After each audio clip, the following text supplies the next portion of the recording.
Up next, a man is gunned down just after dawn. There was a bullet hole that was straight into the tile. His wife is killed too. There were 3 people in the Johnson house. 2 of them did not come out alive.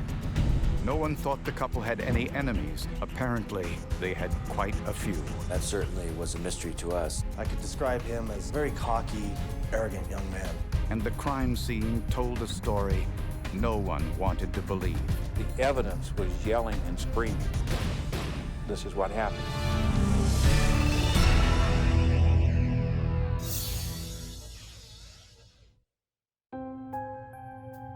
Nestled in the picturesque Sawtooth Mountains of central Idaho is the town of Bellevue, a town that had not had a homicide in more than 10 years.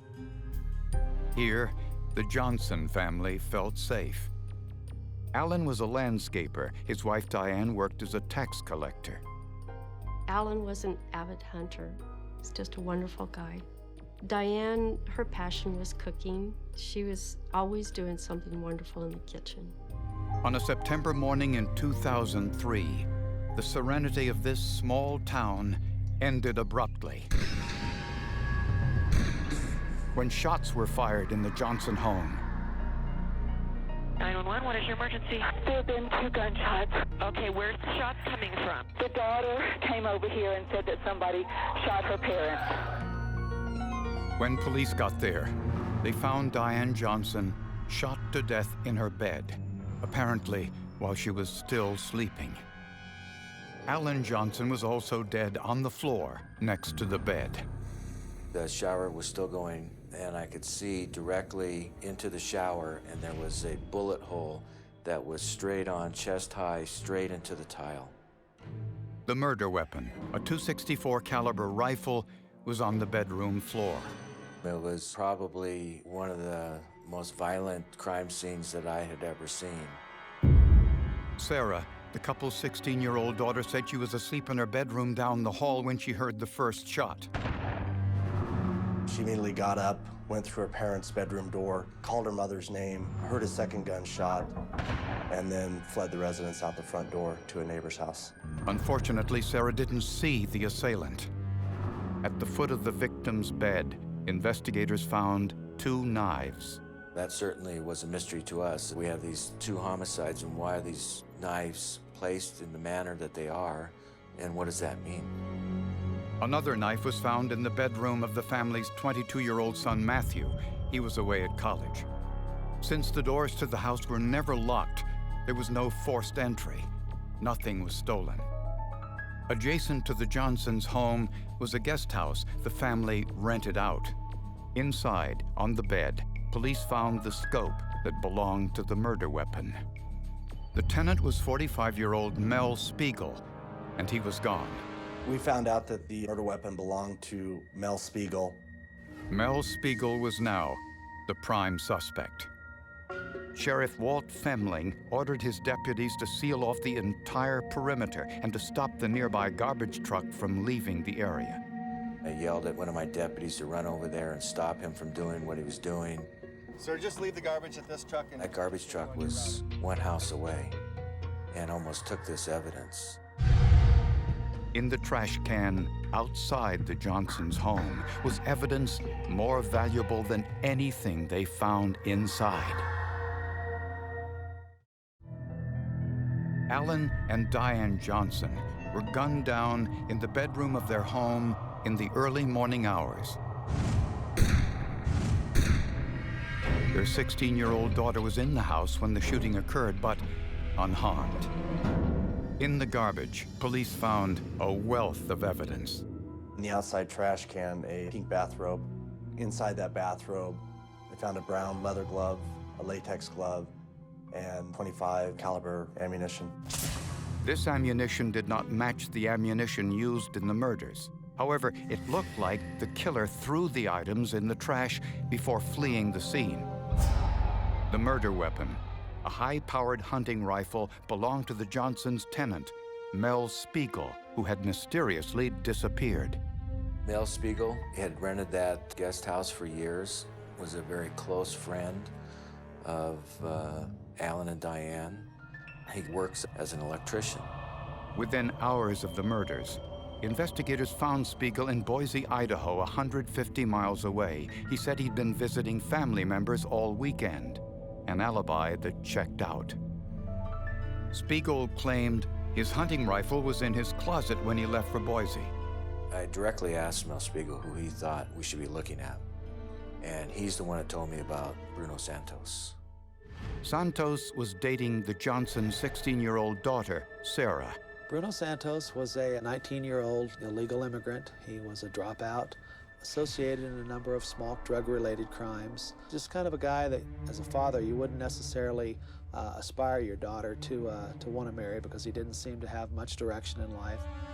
Then investigators learned about a confrontation between Alan Johnson and Bruno Santos a few days before the murders. Sarah told her parents she was sleeping overnight at a girlfriend's house, but they later learned she was spending the night with Santos. Alan Johnson was furious, and he asked his brother-in-law, Jim Vavold, to go with him to Santos's home. I said, it's not worth getting in trouble going in there, beating up the kid or anything like that. You're not going to accomplish anything. Alan told Santos to stay away from his daughter and took Sarah home. Diane and I were in the kitchen, and I asked her, do they love each other? And she said, well, she says that they do. And I said, well, if they think they love each other, you won't be able to keep them away from each other. The Johnsons also told Santos that if he didn't stay away from their daughter, they would file statutory rape charges against him. Any kind of arrest whatsoever would have sent Bruno back to Mexico. That just gave him that much more motive to take care of Diane and Alan. Investigators immediately took Bruno Santos in for questioning. I could describe him as a very cocky, arrogant young man, somewhat confrontational at times, pretty hard to deal with. He told me that he had proposed to Sarah, or asked her to marry him, which she said yes. Bruno and his mother claimed Bruno was home asleep on the morning of the murders, but no one else could verify his alibi.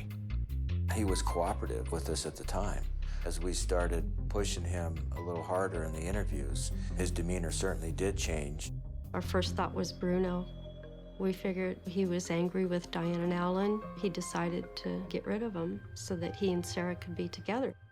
Investigators also found evidence that Santos defied the Johnsons and continued to see Sarah, going so far as to have sexual relations with her in her own home. We confirmed that by finding semen stains on Sarah's sheets that matched Bruno. So we knew that he had been in the house, and so he was a prime suspect based on the fact that this crime truly was committed by someone with knowledge, access, and opportunity. The sheriffs got a warrant to search Santos's home for evidence. We took his clothing, we took his shoes, we took his DNA, took him to the hospital, and scrapings of his hands and his hair and all those issues for DNA samples. Investigators wanted to know just how far Bruno Santos was willing to go to continue seeing Sarah Johnson. Following the murders of Alan and Diane Johnson, investigators identified Bruno Santos as the prime suspect in the crime. Since Santos was 19 and Sarah Johnson was 16, the Johnsons repeatedly warned Santos not to see their daughter again, but Santos refused. To try to rule Bruno in or out, we tested almost every piece of clothing that he was wearing that day and the following day that when we arrested him. We never found his DNA, fingerprints, or anything in the crime scene, and any of Alan or Diane's blood or DNA on any of his clothing. So Bruno Santos was eliminated as a suspect. With no other possibilities, authorities then began to focus on the Johnsons' daughter, Sarah. No more what? Kids. No more kids? No more. They learned that Sarah was taking antidepressants and had a stormy relationship with her mother. Sarah's relatives thought she was being a normal teenager, pushing against authority, until they noticed her unusual behavior after the murders. She did not seem to be going through any sort of grief at all. She was not concerned about losing her mom and dad. She wanted to see her friends. She wanted to get her nails done. I mean, it was just really bizarre. This led investigators to consider the unthinkable, that Sarah Johnson, acting alone, had murdered her own parents. I just could not imagine that a 16-year-old girl could do this type of crime. And that was probably the hardest thing in my mind, is just trying to get through this idea that a young girl could do something so heinous. Investigators knew Sarah had keys to the family guest house occupied by their tenant, Mel Spiegel. Sarah would often clean the guest house for Mel. Since she would clean the guest house, we believed that she would have knowledge that the weapons would have been in that closet. When the sheriffs interviewed Sarah initially, they noticed inconsistencies in her story. She claimed she was asleep in her bedroom when she heard the first shot, and that her bedroom door was closed. We found traces of Diane's blood and skull in Sarah's room against her wall, which was some probably 30 feet away. Sarah Johnson's door was open also to allow the bone to go inside her bedroom, because the back edge where the hinges are also had blood deposits on it. So both of those doors were open, and there's a hall in between. We knew that her door had to be open, which was inconsistent of what she said. But this was only an inconsistency, not evidence of murder. This case was going to be very difficult to prove to a jury. There was not one single piece of evidence necessarily that totally committed Sarah to this crime, and so we just had to build it piece by piece. The piece they thought might prove most significant was the t-shirt and pajama bottoms Sarah was wearing on the morning of the murders. Police, when they first approached her, saw no blood on her clothing. There was none there because we luminoled every inch of her pajamas, top and bottom, nothing. Analysts now turned to the pink bathrobe found in the garbage the morning of the murders. Family members said the robe belonged to Sarah. As Rod Englert examined it with a proscope, a high-powered microscope capable of 400 times magnification, he was shocked to discover no blood spatter on the front of the robe. But then he looked on the back. He found hundreds of tiny specks of blood, high-velocity blood spatter, the type that would be created by a high-powered rifle. You get multiple stains that are very, very tiny, like little pencil touches. Numerous, even smaller than that are just layered, layer upon layer, especially when it's high energy. DNA testing showed the blood came from both Diane and Alan Johnson. This proved the killer wore the robe backwards.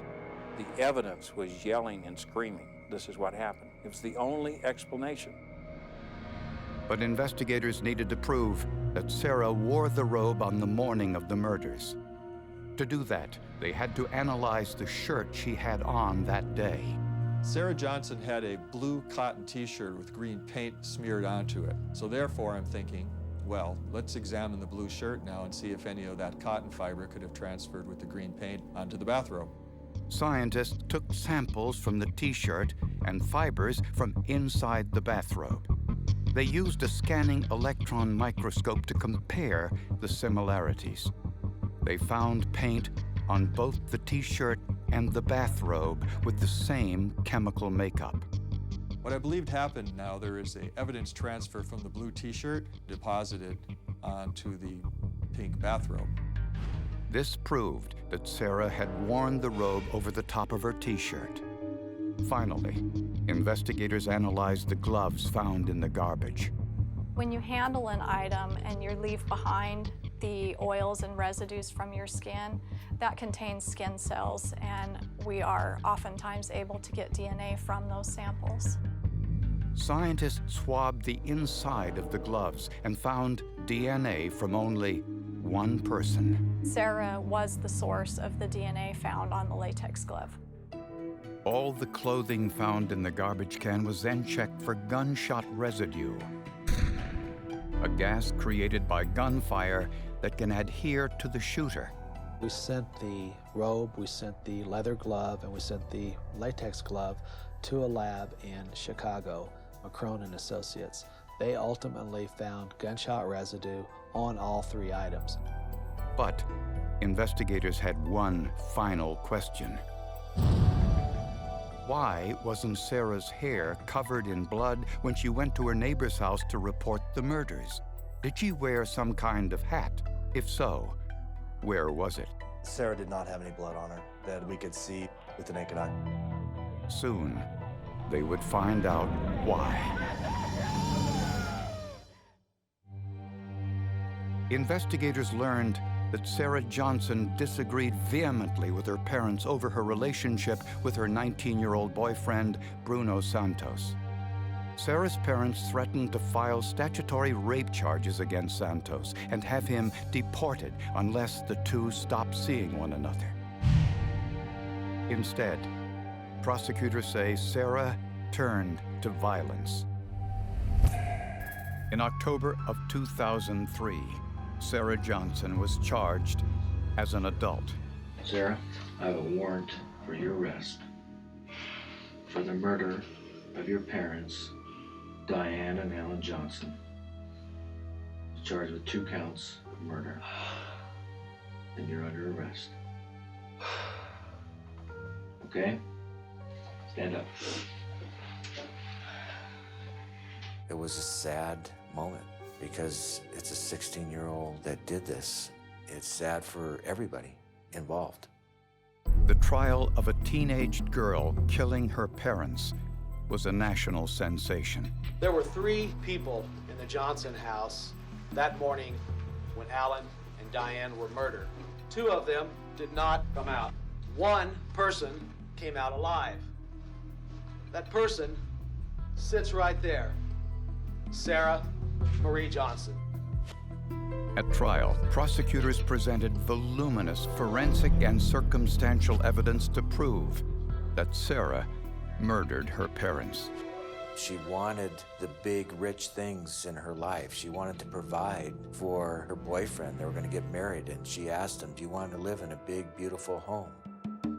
With her parents' life insurance and her inheritance, she thought she'd be all set. And she could live that happily ever after life that only a 16-year-old probably envisions. In a surprise turn of events, Sarah's boyfriend, Bruno Santos, testified for the prosecution, primarily to show he had nothing to do with the murders.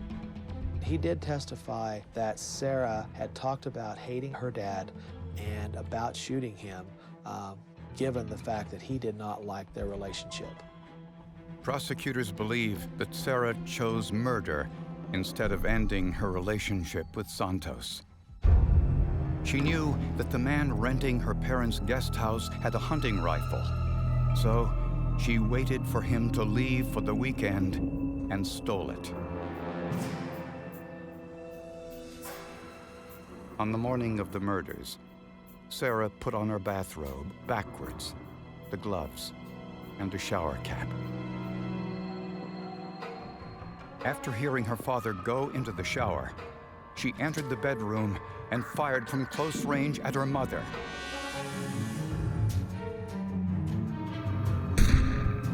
The blood spatter landed in Sarah's room, contradicting her story that she was asleep with her bedroom door closed.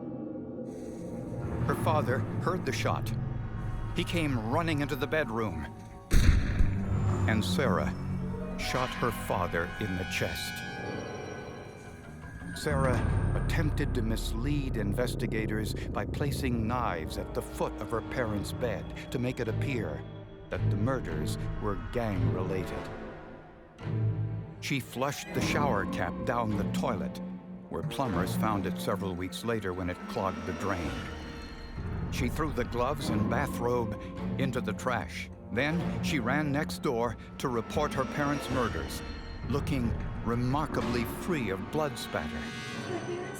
But she left more than enough evidence behind. Had that garbage container been picked up, you would have lost the robe and you'd have lost gloves that had Sarah Johnson's DNA. Sarah was just fascinated with crime stories. And so we felt that based upon just this exposure from novels, from television, that Sarah very likely would have understood evidence, how to get rid of it, and that's probably what led her to do some of the things she did. Sarah Johnson was convicted of first-degree murder and sentenced to 2 life terms without parole. She will never be released from prison. It was a mixed emotion. I was glad that they found her guilty because in my heart I believe she was, but it hurt to see some family member being in that situation. What happened was hard for jurors and even investigators to believe. Forensic evidence left no doubt that Sarah Johnson murdered her parents. Without having the robe, which contained the leather glove, the latex glove, and all the blood, I do not believe we would have ever been able to prove this case beyond a reasonable doubt to a jury. Circumstantial evidence is too hard to convict people on circumstantial evidence alone. You need that forensic evidence because this is a first-degree murder charge. It makes me wonder what was going through Sarah's head when she committed this terrible crime, of how she could do this to her parents.